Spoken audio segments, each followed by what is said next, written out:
అభినయ Darshan skit చూసినాక మీకు ఏమనిపించింది? ముందు ఏమైనా డౌట్ వచ్చిందా? అభినయ దర్శన్ స్కిట్ చూసినా, అభినయ దర్శన్ షర్ట్ చూసినా, అభినయ దర్శన్ గారికి చేసిన చెత్త చూసినా ఎల్కేజీ పిల్లోడికి కూడా అనుమానం వచ్చేస్తుంది. ఈడు అబద్ధం ఆడుతున్నాడు, ఈడు నాటకాలు ఆడుతున్నాడు.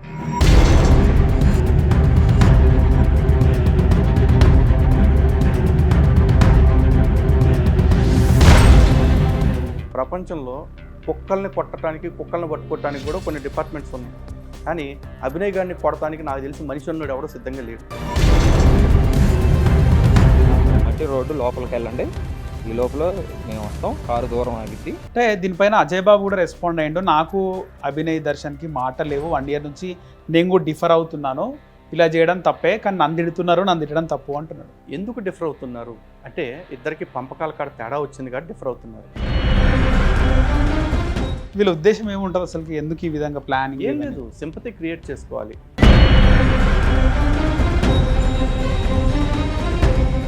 అయ్యయ్యో నిజంగానే అన్నకి ప్రమాదం ఉందేమో, అన్నని మనమే ఆదుకోవాలి కదా అని చెప్పేసి తలా 100 తలాకు 500 ఫోన్ పే చేయాలి. డబ్బుల కోసమేనా ఇది? అంతే అండి. పాపం వాడి ఇబ్బందులు వాడికి ఉంటే కాదంటే ఒకళ్ళు కాదు, ఇద్దరు కాదు, 3 పిల్లలు అడిగి మళ్ళీ 3 పిల్లలు. పెద్ద పెద్ద స్టార్స్ కూడా వాళ్ళు అన్నీ వదిలేసి యేసుక్రీస్తు నమ్ముకున్న వీడియోలు మనం చూస్తుంటాం. మత ప్రచారం చేస్తున్న వాళ్ళందరూ కూడా దేవుడి కోసం మేము వదిలేచ్చేసామని సొల్లు చెప్తారు తప్ప వాళ్ళు ఇదంతా అంటే ఏపీ గవర్నమెంట్ ఇబ్బంది పెట్టడానికేనంటారా? ఏపీ గవర్నమెంట్ని వీడి ఇబ్బంది పెట్టాలనేది వీడి ఉద్దేశం కాదు, వీడికి అంత సీన్ లేదు. కానీ ఇలాంటి సందర్భాలను వాడుకొని జగన్ సపోర్టా, జగన్ మనుషులు ఉన్నారంటారా, వైఎస్ఆర్సీపీ ఉందంటారా వెనకాల ఉందో లేదో తెలియదండి. ఈ సిచ్యువేషన్ అడ్వాంటేజ్ తీసుకోవడానికి అయితే వాళ్ళు వస్తారు. ఎందుకంటే ఈ వార్త బయటకు వచ్చిన తర్వాత కూటమి ప్రభుత్వం పైన గవర్నమెంట్ వచ్చినప్పటి నుంచి ఏదో ఒకటి అవుతుంది. ప్రవీణ్ని చంపేసినారు, ఆ తర్వాత అరాచకాలు అవుతున్నాయి. యేసు చావును ఉపయోగించుకుంటూ బతుకుతుంది క్రైస్తవ్యం. ఇప్పుడు ప్రవీణ్ పగడాల సావును ఉపయోగించుకుంటూ బతుకుతున్న వాళ్ళు క్రైస్తవులు. అంటే వాళ్ళకి శవం దొరికితే పండగ. రఘురామకృష్ణరాజు గారు ఆయన ఒక ఆలయం, అమ్మవారి ఆలయం, ఇది అమ్మవారి ఆలయం కాదు, రాముడు ఆలయం అని చెప్పేసి ఇవన్నీ జరుగుతున్నాయి, దళితులను అణచివేతకి గురి చేస్తుంది కూటమి ప్రభుత్వం అని. ఇప్పుడు అక్కడ ఉన్న దళితులుగా చెప్పబడుతున్న సోకాల్డ్ ప్రజలు ఎవరైతే ఉన్నారో వాళ్ళంతా రఘురామకృష్ణరాజు ఫస్ట్ టైం వెళ్ళినప్పుడు వాళ్ళు మాట్లాడుతున్న వీడియోస్, ఆడియోస్ ఇప్పటికే ఉన్నాయి. ఇక్కడ హిందువులు ఎవరు లేరు, ఇక్కడ అందరూ క్రైస్తవులమే అన్న మాట ఉంది క్లియర్గా. మరి ఆ రోజున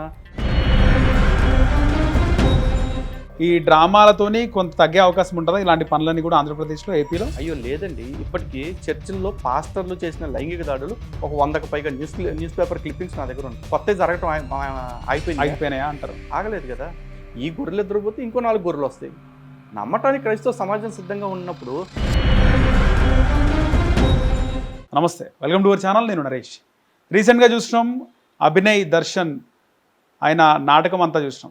బయటపడిన తర్వాత మనం ఈరోజు హిందూ జనశక్తి ఫౌండేషన్ వ్యవస్థాపకులు లలిత్ కుమార్ గారితో ఉన్నాం, మాట్లాడదాం. నమస్తే అండి. నమస్తే.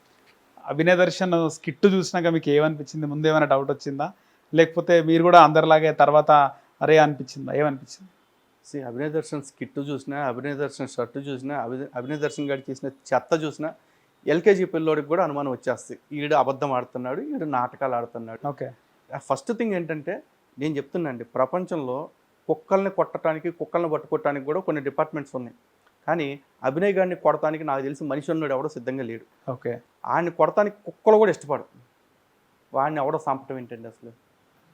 ముందేమన్నా మీకు డౌట్ వచ్చిందా వీడియో చూసినప్పుడు? చెప్తున్నా అసలు వీడియో చూసిన ఫస్ట్ డౌట్ వచ్చింది. ఓకే. డౌట్తోనే మొదలైంది. ఆ వీడియో పూర్తిగా 2-3 వీడియోలు చూడంగానే బిట్స్గా వచ్చింది కదా, కన్ఫర్మ్ అయిపోయింది ఇది ఖచ్చితంగా నాటకం ఉంది. ఓకే. అంటే కొన్నిసార్లు డౌట్ వచ్చినా కూడా నిజం బయటికి రాదు, కొన్ని జరుగుతూ ఉంటాయి. లేదండి, మేము ఆల్రెడీ ఫేస్బుక్లో పోస్టులు పెట్టేసాము, వాట్సాప్లో కూడా ఆ వీడియోస్ ఫార్వర్డ్ చేసిన వాళ్ళకి చెప్పాం దిస్ లుక్స్ ఫేక్ అని చెప్పేసి. ఓకే. అంటే ముఖ్యంగా ఏపీ గవర్నమెంట్ని ఇబ్బంది పెట్టడానికా, లేకపోతే దీని వెనకాల పొలిటికల్ గేమ్ ఉందంటారా? పొలిటికల్ గేమ్ లేదు, ఇబ్బంది పెట్టాలని అది ఏమీ కాదండి.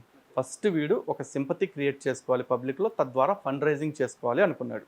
అయితే దీని ద్వారా ప్రజల్లో ఏదన్నా వైషమ్యాలు రగులుతాయా, ప్రభుత్వాలకు ఏదైనా ఇబ్బందులు వస్తాయా, లేకపోతే లా అండ్ ఆర్డర్ ఇష్యూస్ వస్తాయా, అంత దూరం వీడు ఆలోచించుకోవాలి. నా చిన్ని బొజ్జకు శ్రీరామ రక్ష అని చెప్పేసి ఈడు పొట్టబోసుకోవడానికి ఇష్యూ పనికి వస్తుందా రాదా, ఈడికి సింపతి వస్తుందా రాదా, ఈ రెండే లెక్కేసుకున్నాడు వాడు. ఓకే. అంటే దీనిపైన అజయ్ బాబు కూడా రెస్పాండ్ అయ్యిండు. నాకు అభినయ్ దర్శన్కి మాట లేవు, 1 year నుంచి నేను కూడా డిఫర్ అవుతున్నాను, ఇలా చేయడం తప్పే, కానీ నన్ను తిడుతున్నారు, నన్ను తిట్టడం తప్పు అంటున్నాడు. ఎందుకు డిఫర్ అవుతున్నారు అంటే ఇద్దరికి పంపకాల కాడ తేడా వచ్చింది కాబట్టి డిఫర్ అవుతున్నారు. లేదంటే ఈడేం నాటకం ఆడాడు, వాడు అయ్యే నాటకాలు ఆడాడు. వాడి మీద అటాక్ చేయించుకున్నాడు, వాడు కారు మీద అటాక్ చేయించుకున్నాడు. వాడు కూడా మాటకి తెల్లారు పొద్దున్నే ఒకసారి సాయంత్రం ఒకసారి, అంటే అదే సినిమాలో రాజేంద్ర ప్రసాద్ చెప్తా ఉంటాడు కదా, ఈరోజు ఒకసారి కూడా ఆత్మహత్య చేసుకోలేదా అని చెప్పేసి. ఓకే. అట్లా నేను ఈ వారంలో ఒకసారి కూడా నన్ను చంపేస్తాను పోస్ట్ పెట్టలేదా అంటాడు. అనుకుని ఆ లైవ్ పెడతాడు, నన్ను చంపేస్తామని కొంతమంది బెదిరిస్తున్నారు అంటాడు. ఆయన ఎందుకు చంపుతారు? ఆడు ఏం పొడిచాడని చంపుతారు? ఏం పొడిచారో చెప్పమని లిస్ట్ ఈ 10 పాయింట్లు, మేమే ఇది పొడిచాం ఇంకెవరో చేయలేదు అని చెప్పమని ఒక 10 పాయింట్లు ఏమీ లేదు. అభినయ్ దర్శన్ కూడా ఒక వీడియో పెట్టిండు 2 days బ్యాక్, నా పైన థ్రెట్ ఉంది, నాకు థ్రెట్ ఉంది. చూశానండి, ఆడియో కూడా పెట్టాడు, నెంబర్ కూడా ఇచ్చాడు. ఆ నెంబర్ పెట్టి దానిలో ఉన్నది ఎవడో గంగరాజ్ అంట, విజయనగరంలో ఉంటాడంట, వాడు బెదిరిస్తున్నట్టుగా పెట్టాడు. కానీ ఆ ఫోన్ నెంబరు డీటెయిల్స్ ఎంక్వైరీ చేస్తే తెలిసింది ఏంటంటే సిరిపురపు హృదయరాజు శివేరి వాడి పేరు. ఓకే. ఉండేది వాళ్ళ మనిషి. వాడు ఉండేది ఎక్కడ? గుంటూరు జిల్లాలో. ఓకే. వాడు గుంటూరు రోడ్డు విజయనగరం వచ్చంటే విజయనగరంలో రౌడీజం చేసి అందరినీ భయపెడుతున్నాడు అంట. వాడు వీడిని భయపెడుతున్నాడంట కాల్ చేసి. ఒకవేళ కాసేపు అనుకుందాం, విజయనగరంలో ఉండేవాడికి ఇటు పాడేరులో తిరుగుతుంటే ఆడికి ప్రాబ్లం ఏంటి? అది వాడు క్రైస్తవుడే. సో ఇదంతా ఏంటంటే బిగినర్స్ మిస్టేక్స్, బేసిక్ అవగాహన లేకుండా ఈడేదో ఒక సీన్ క్రియేట్ చేసే ప్రయత్నం చేశాడు. ఓకే. దానిలో ఈ ఫోన్ నెంబర్లు బ్యాక్ అండ్ ఎంక్వైరీలు ఎవడు చేస్తాడులే అనుకున్నాడు. చేయటం మొదలెడితే ఇవాళ టెక్నాలజీ పెరిగిపోయింది. ఎంతసేపు భాగ్యం అండి వాడి డీటెయిల్స్ తీయటం. ఆ ఫోన్ నెంబర్కి మా వాళ్ళతోటే ఫోన్ చేయించేసి అక్కడ ఎవడు ఏంటి వివరంగా కనుక్కుంటే మొత్తం చెప్పాడు. ఈ అభినయ్ దర్శన్ గారికి కావాలని చేయించుకున్నాడు. వీళ్ళ ఉద్దేశం ఏముంటుంది అసలు? ఎందుకు ఈ విధంగా ప్లానింగ్? ఏం లేదు, సింపతి క్రియేట్ చేసుకోవాలి. నిజంగానే అన్నకి ప్రమాదం ఉందేమో, అన్నని మనమే ఆదుకోవాలి కదా అని చెప్పేసి తల 100 తలకు 500 ఫోన్ పే చేయాలి. డబ్బుల కోసమేనా ఇది? డబ్బే, అంతే అంతే అండి. పాపం వాడి ఇబ్బందులు వాడికి ఉంటే కాదంటే ఒకళ్ళు కాదు, ఇద్దరు కాదు, 3 పిల్లలు అడిగి, మళ్ళీ 3 పిల్లలు. ఫస్ట్ భార్యకి 2 ఆడపిల్లలు. మరి అంతమందిని పోషించుకోవాలి కదా. ఆడు కూడా ఇన్ని నాటకాలు ఆడుతున్నాడు. గతంలో కూడా సినిమా తీసిండు అభినయ్ దర్శన్. సినిమా తీయలేదండి, సినిమా చేశాడు. సినిమా తీసే అంత డబ్బు ఇయ్యాదో ఎక్కడది? ఓకే. ఓ సినిమాలో హీరోగా సినిమా చేసిండు, రెండో సినిమా కూడా హీరోగా కూడా కాదు, వన్ ఆఫ్ ద హీరోస్. దానిలో 3-4 హీరోలు. ఓకే. దానిలో హీరో ఒకడు. ఓకే. చాలా మందికి ఈ ఇష్యూ తర్వాత తెలిసింది బయటికి సోషల్ మీడియాలో, సినిమా తీసిండు అభినయ్ దర్శన్, సినిమా చేసిండు అని. అంతే అండి. చాలా మందికి వాడు ఒక ఆర్టిస్ట్గా తెలియదు, ఎందుకంటే వాడు చేసిందే ఒక సినిమా కాబట్టి. కాకపోతే ఈ సీన్తో తెలిసిపోయింది వాడు ఒక వేస్ట్ ఆర్టిస్ట్, వాడు ఒక ₹10 ఆర్టిస్ట్. కానీ మీరు చూస్తే చాలా మంది పెద్ద పెద్ద సెలబ్రిటీస్ అంటే స్టార్స్, పెద్ద పెద్ద స్టార్స్ కూడా వాళ్ళు అన్నీ వదిలేసి యేసుక్రీస్తు నమ్ముకున్న వీడియోలు మనం చూస్తుంటాం. మనం హీరో రాజుని చూసినాము. హీరో రాజా అన్ని వదిలేసి రాలేదండి, అన్ని ఊడిపోయిన తర్వాత వచ్చాడు. ఓకే. నగ్మా కూడా చూస్తున్నాం. అదే నగ్మా గారు మంచి వయసులో ఉన్నప్పుడు అన్ని క్యారెక్టర్స్ చేశారు, అన్ని రోల్స్ చేశారు, అన్ని డాన్స్లు ఆడారు. ఓకే. ఇప్పుడు వచ్చేసి సినిమాలు చేయటం సైతాన ప్రవృత్తి అని చెప్పేసి దేవుడు నమ్ముకుంటాం. ఇంకా రాజాకు కూడా సినిమాలు 4 వచ్చి ఉంటే చేసేవాడేగా. సినిమాలు రావటం మానేసిన తర్వాతే సినిమాల కంటే ఎక్కువ ఇక్కడ గిట్టుబాటు అవుతుంది కాబట్టి ఇటు వస్తున్నారు చాలా మంది. ఓకే. గిట్టుబాటు అంటే డబ్బులు, అంతకుమించి ఏం లేదు. ఓకే. నగ్మ కూడా వెళ్ళిపోయింది. ఎవరైనా అంతే. మత ప్రచారం చేస్తున్న వాళ్ళందరూ కూడా దేవుడి కోసం మేము వదిలేచ్చేసామని సొల్లు చెప్తారు తప్ప వాళ్ళు వదిలేచ్చేసింది దేవుడు పవర్ చూసి వెళ్ళిపోయినాము, దండుకోవటం కోసమే. ఆ పవర్ చూసి వెళ్ళిపోయినాము అని. ఆ పవర్ చూసి వెళ్ళిపోవటానికి అయితే మరి ఎంతోమంది ఉన్నారుగా క్రిస్టియన్స్ ఇండస్ట్రీలో, వేరే వాళ్ళు లేరాయిక. కమల్ హాసన్ క్రిస్టియన్ని, ప్రకాష్ రాజు క్రిస్టియన్ని, మరి వాళ్ళంతా వచ్చి సువార్తలు చెప్తున్నారా? ఎందుకు చెప్పలేదు? ఎందుకంటే వాళ్ళకి సినిమాల ద్వారా ఎక్కువ డబ్బు వస్తుంది సువార్త ప్రచారాల కంటే. ఓకే. కాబట్టి వీళ్ళు సినిమాలు ఛాన్సులు లేవు కాబట్టి సువార్త కోసం వచ్చారు. వాళ్ళు ఇంకా సినిమాల్లో బాగా సంపాదిస్తున్నారు కాబట్టి సువార్తలేదు తొక్కలేదని వదిలేశారు. ఓకే. ఇదంతా అంటే ఏపీ గవర్నమెంట్ ఇబ్బంది పెట్టడానికేనంటారా? చెప్తున్నాయి అంటే మనం చూసిన కోమాలకి వెళ్ళినాడు. ఏపీ గవర్నమెంట్ని వీడు ఇబ్బంది పెట్టాలనేది వీడి ఉద్దేశం కాదు, వీడికి అంత సీన్ లేదు. కానీ ఇలాంటి సందర్భాలను వాడుకొని వైఎస్ఆర్సీపీ లాంటి పార్టీలు, హర్షకుమార్ లాంటి నాయకులు, రాజకీయ నాయకులు, ఈ తర్వాత ఈ బ్లూ బ్యాచ్ ఉన్నారు కదా, నీలకోటి బ్యాచ్, ఓకే, ఆ చోటా భీమ్ బ్యాచ్, వీళ్ళందరూ వస్తారు. అంటే జగన్కి సపోర్టా, ఇండైరెక్ట్గా జగన్ సపోర్టా, జగన్ మనుషులు ఉన్నారంటారా, వైఎస్ఆర్సీపీ ఉందంటారా వెనకాల ఉందో లేదో తెలియదండి. ఈ సిచ్యువేషన్ అడ్వాంటేజ్ తీసుకోవడానికి అయితే వాళ్ళు వస్తారు, ఎందుకంటే ఖచ్చితంగా వాళ్ళ రాజకీయం వాళ్ళు చూసుకుంటారు. రాజకీయ పార్టీ ఈవెన్చువల్లీ రాజకీయమే చేస్తుంది కదా.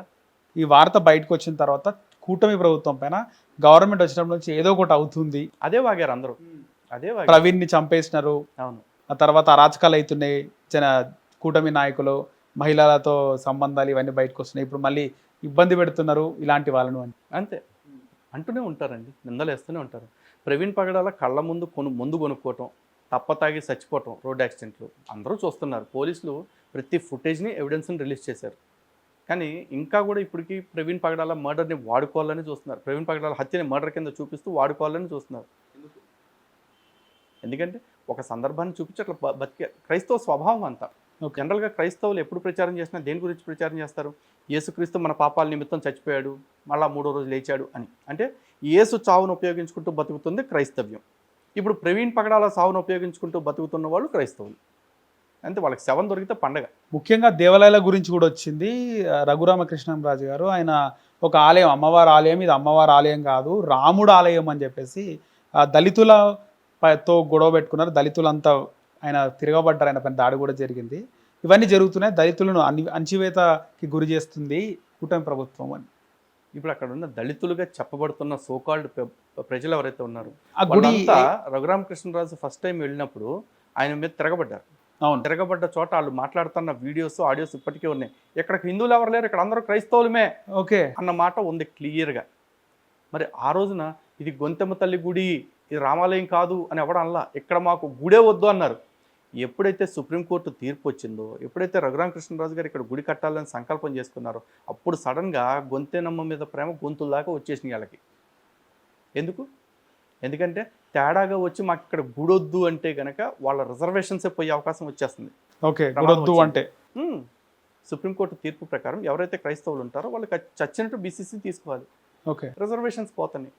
కాబట్టి అది పోగొట్టుకోవటం ఇష్టం లేక సడన్గా ఇప్పుడు మాకు రామాలయం వద్దు, గొంతేనమ్మ గుడి కావాలి అన్నారు. సరే, ఇప్పుడు రఘురామకృష్ణరాజు గారు రామాలయం కట్టించుకుంటున్నారు కదా, మీరు అక్కడ ఉన్న వాళ్ళు ఎవరైతే ఉన్నారో మీరంతా గొంతేనమ్మ భక్తులు అంటున్నారుగా, మీరు పని చేయండి, మీలో ఎవరన్నా 10 మంది కలిసి కమిటీగా పూనుకుని పక్కనే ఇంకో 50 గజాల్లోనూ 100 గజాల్లోనూ గొంతెనమ్మ తల్లి కూడా గుడి కట్టండి. ఎవరన్నా హిందువులు వద్దంటారా? రఘురామరాజు గారు వద్దంటారా? అనరుగా. మరి అది చేసుకోక రామాలయాన్ని ఆపితేనే గొంతెనమ్మ గుడి కట్టాలని ఎవడు మీకు చెప్పింది? పక్కపక్కనే 2 గుళ్ళు ఉంటే రాజ్యాంగం ఒప్పుకోదా? ఇప్పుడు అభినయ్ దర్శన్ స్కిట్ అయితే బయటపడింది. భరోసా పార్టీ పరిస్థితి ఏందంటారు? ఆ భరోసా పార్టీకి వాడికి సంబంధం లేదు కదండి. ఓకే, భరోసా పార్టీ పెట్టింది చింతాడ ఏసఐ అని వేరే వ్యక్తి. అతను కూడా కడపతనే, ఓకే, పొద్దుటూరు. అతను పార్టీ పెట్టాడు. ఆ పార్టీ పెట్టి కూడా 2019లో పెట్టిన పార్టీ. దానికి వీడు ఒక 6 నెలల క్రితం ఆ పార్టీలో జాయిన్ అయితే ఆ పార్టీ వ్యవస్థాపకులు ఎవరైతే ఉన్నారో వాళ్ళకి వీడేదో బంపర్ ఆఫర్ ఇచ్చినట్టు ఉన్నాడు.